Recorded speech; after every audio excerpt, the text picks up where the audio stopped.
Okay, what is many-to-many relationship? Basically, one item in table A can be linked to many items in table B.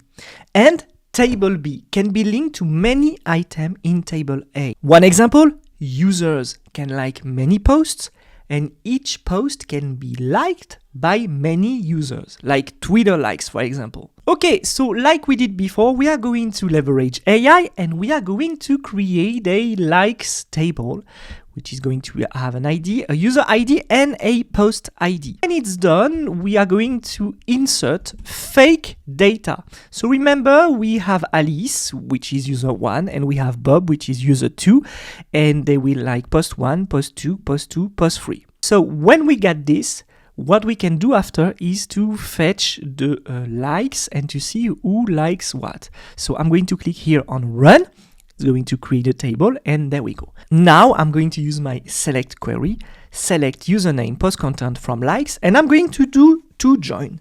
The first join is going to be about users on user ID, where I'm going to get the likes by user ID, and I'm going to join the post on post ID, where I'm going to just get the likes by post ID. What's the result?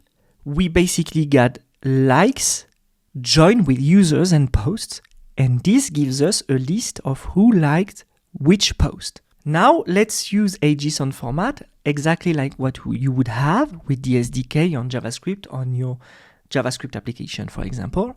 And what we would do here is to select the user by name, and we would use the JSON aggregate extension as liked post in here. So we would do it from likes, and we would join user and post by ID respectively to user ID and post ID. And at the end, we would group by user ID. So when I click on run here, I'm going to have a JSON answer with an array, and I will have the title of every post that every user liked.